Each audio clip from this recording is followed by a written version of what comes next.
let's continue on now to the diagnosis of existing or well-known SNPs, and beginning with dynamic allele-specific hybridization, also known as DASH. And on the left here, we have a little breakdown of how this works. Bottom line is we immobilize our PCR product somehow, usually through some kind of biotin, streptavidin linkage, and then we isolate our strand so that we can introduce a new primer, right? And we have a primer, and in this case a separate dye, and we see that when we introduce a change in temperature, ramp our temperature, then of course that's going to result in the melting of the strand and the release of the dye and a change in the fluorescence of the dye. That's the key, is that change in the fluorescence is an indication of the TM, or melting temperature, of the particular sequence. And once again, it's subtle changes in the sequence and the ability of that sequence to form a duplex with that new primer that result in an observable change. So that's how we diagnose the SNP, is via a change in the melting temperature. And you might imagine that if you have lost a base of duplex, then you might have a weaker binding, and therefore the primer you can expect that duplex to melt at a lower temperature. So that's represented in this sort of cartoon data here. Let me point out though that in fact what we're looking at in this slide is the derivative of the data. And if some of you probably realize that when you take the derivative of the data, then you're going to see a peak when there was a transition. But just to make it really clear, let's re-sketch that data just as a function of a change in fluorescence as a function of temperature. And for some wild type molecule, some wild type DNA that anneals perfectly to our probe primer, then we might see a transition like this. And this is the wild type, in which of course the DNA is going to melt at some temperature. But let's see if I can change my color here. But if we introduce one base substitution, then we have an imperfect duplex, and that melts at a lower temperature. So here's the mutant DNA, or the SNP, if you will. I'll come back to my black. And so when we take the derivative of that, then we get this. And the only point in doing this is that it becomes very clear to see what the difference in the melting temperature is.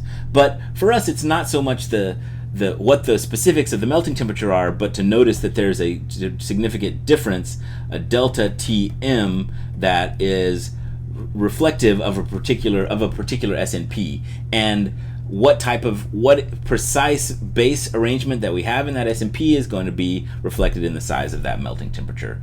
Here I've just given you cyber green. It's another intercalating dye. We've introduced intercalators in other contexts before, specifically the topoisomerase inhibitors, topoisomerase 1 inhibitors that we talked about, irinotecan, in previous lectures, being intercalators. In this case, cyber green is also in double-strand intercalator, and when we lose the double strand, we lose intercalation, lose fluorescence. So that's dynamic allele-specific hybridization. So the idea being that, to hammer it home, the allele that our SNP is specific for is identified based on the melting temperature of immobilized duplex DNA.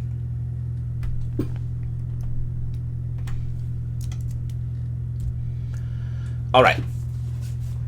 Let's think about some sequencing tricks that we can use.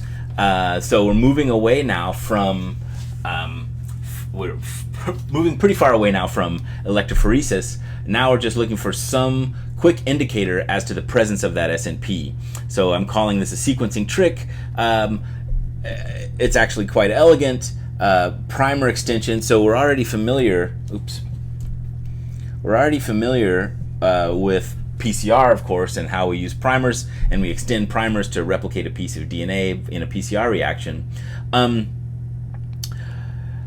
Now, there are a lot of variations, and the most interesting variation that I'll focus on, I'll elide past these other techniques that may or may not involve some electrophoresis of the extended primers.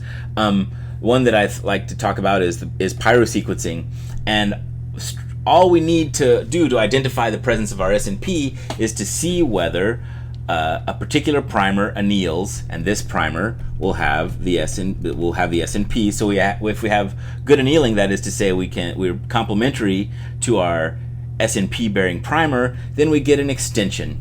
And of course, the extension is going to result in the release of pyrophosphate from the hydrolyzed or incorporated DNTP. And then when we couple the presence of that phosphate with an enzyme that releases that generates ATP, we can couple that to a luciferase, and then we get photons out at the end. So the bottom line is that we get do we get hybridization? If the answer is yes, then we get photons, right? And if we get hybridization, then that is an indication that the SNP that we're probing is present. But again, there are a variety of ways to probe this, but they're all similarly based on the same idea that we're probing our target DNA with a primer that bears the particular, it may be the wild type, but if we want to identify the SNP, then we're going to give it a primer that's specific for that SNP. Now in a moment, I'm going to show you how we'll use capillary electrophoresis to identify existing well-understood SNPs. But what we'll eventually be getting to today is a discussion of how we can use microarrays, whether it's DNA or other microarrays, to increase the throughput of our diagnostic tools and our discovery tools.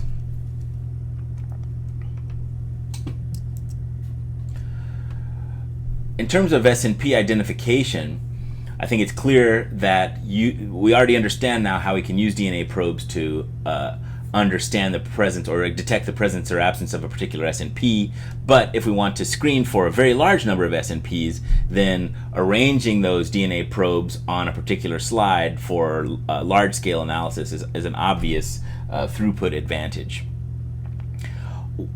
We can immobilize cDNAs, which we may see some examples of. In other cases, I'll show you an example of how primers for targeting can be built directly in situ onto the slide. But more commonly, we immobilize those slides via some functional group directly to the slide, and we use some kind of variation on inkjet technology to print those oligos directly onto a slide in a highly reproducible fashion. And then, of course, we'll interrogate the DNA by a variety of methods. This sort of primer extension, of course, is just one method. We'll see a variety of others. But the principal other method that we will see is the fluorescence that depends on hybridization. So again, we will not only be looking at SNP identification in this context, but also we'll be looking at gene expression profiles. Just so you know what's coming down the bend, around the bend.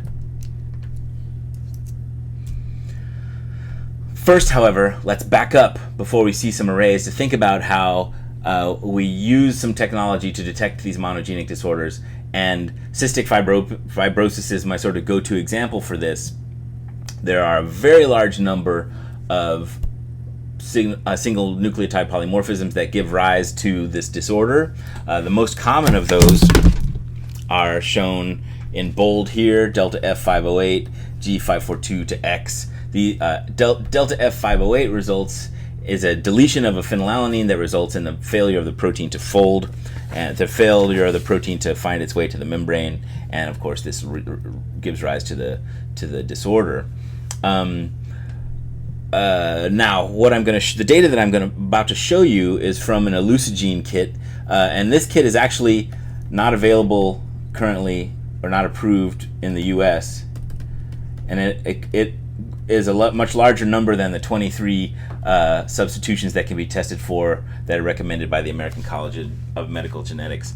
In any case, the number of polymorphisms that are recognized as being relevant to the disorder is not static and growing, and you can test for all of these. Let's see if we can make sense of some of that data.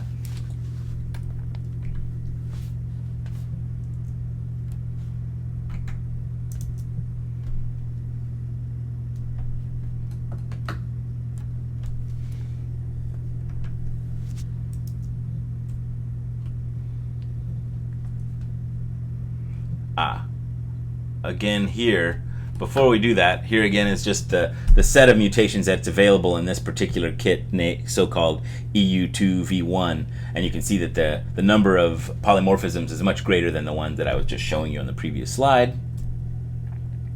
And here's some of their example data that they give you in their interpretation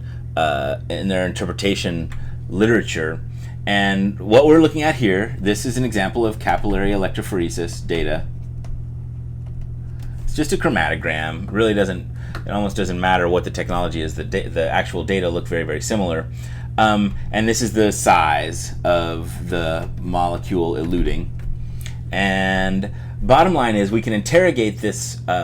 We can interrogate our target DNA with a variety of different primers, and we can expect to see very different results depending on what substitutions are present. So in this case, this genome happens to have the F507, not F508 deletion, and we see here that we get the primer of the correct size. So you'd have to know what size primer you're looking for here. It just so happens that we're seeing the correct size primer, which tells us, or the correct size PCR product, which tells us that this genome bears the F507D, and but that this would be a heterozygote, so that when we interrogate the same patient with a wild type primer, we get two products. One that's the wild type size, and one that's the mutant size. So the bottom line here is just that we look at these small changes in the electrophoretic mobility of the PCR products interrogated by different primers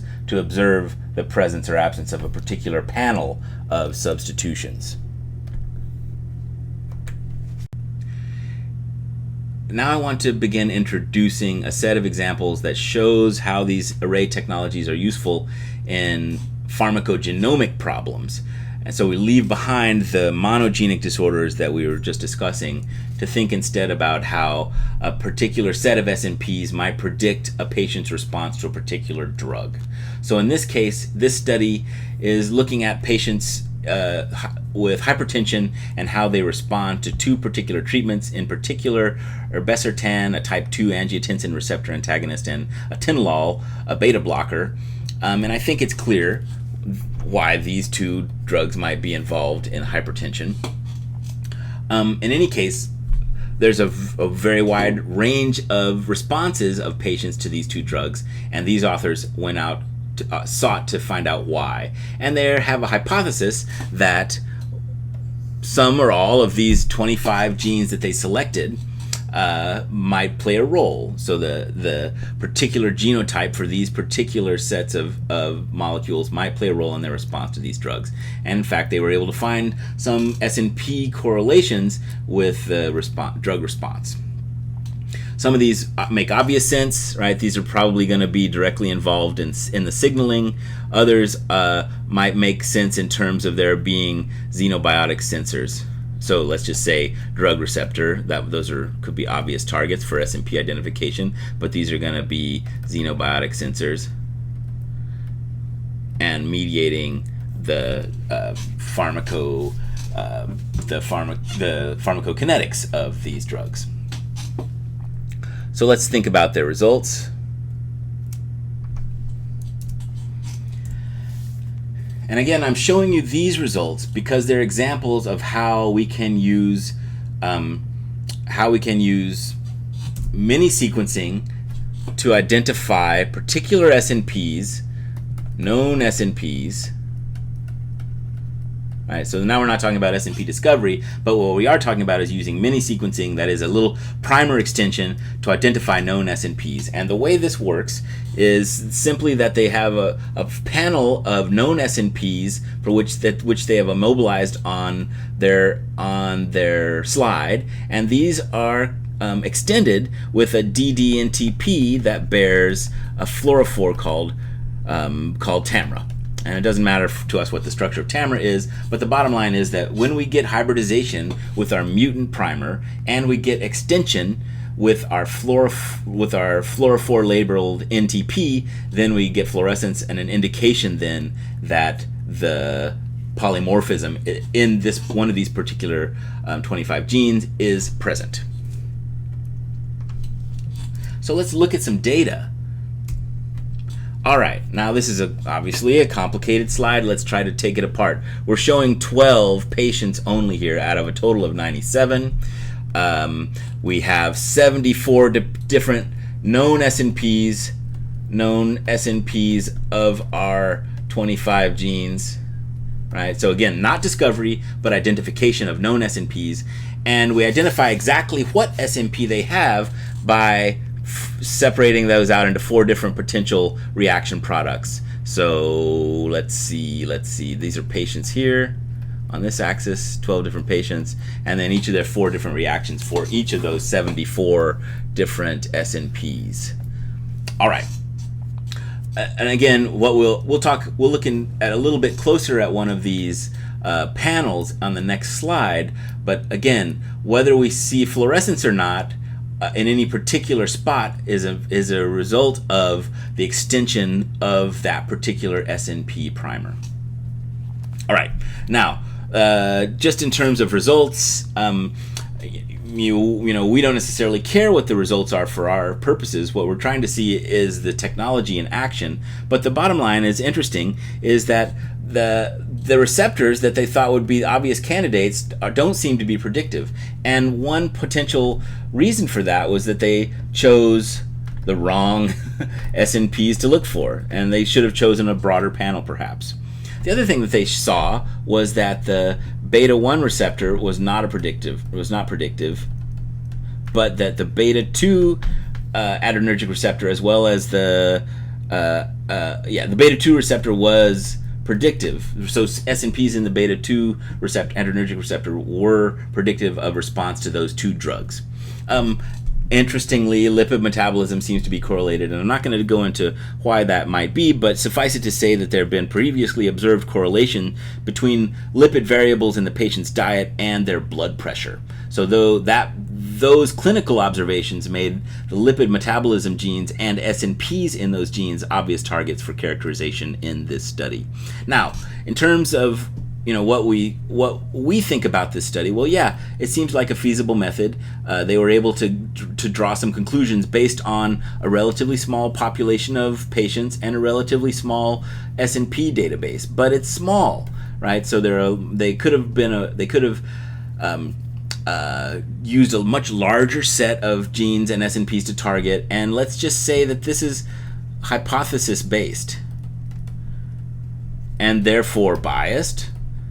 Right? Of course, they're biased only to identification of the SNPs that they thought relevant, and so a much broader set of SNPs might pull out more interesting characteristics of the response to those drugs. So this, again, though, this is just I guess this study.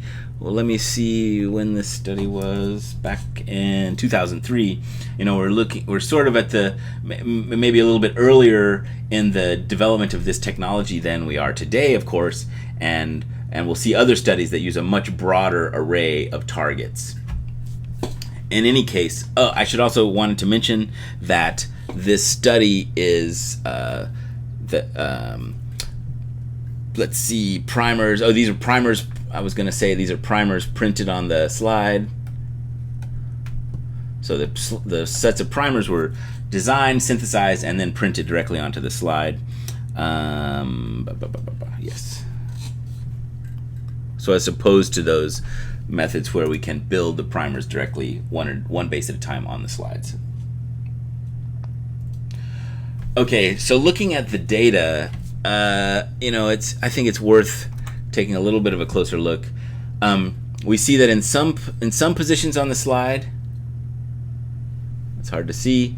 Bear with me briefly. Some positions on the slide, we seem to have a control. There's a control in which we always see extension.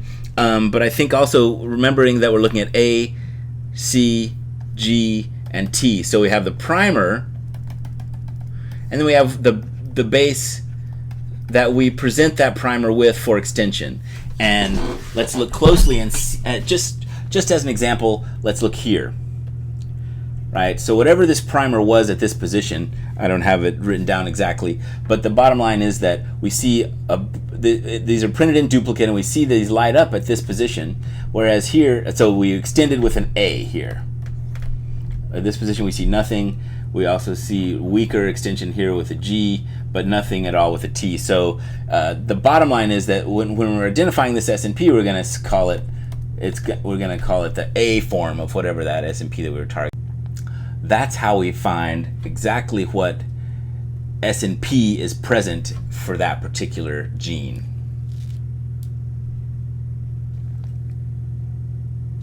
All right. So now we've seen how we can use SNP identification coupled to microarray technology to expand our understanding of how patients respond to drugs. So let's continue with a series of examples that describe how microarrays help us interpret function and disease. So in the next set of slides, I'm going to be giving you a series of examples in which we try to identify markers that allow prediction of response of a patient to a particular drug regimen, proper diagnosis of a tumor, prognosis given, these are related. Once we identify the tumor type, we might be better able to understand what that patient's prognosis is, and then we can also predict the response of that patient to drugs. And I'm going to wind up the talk with looking at a couple of different protein arrays.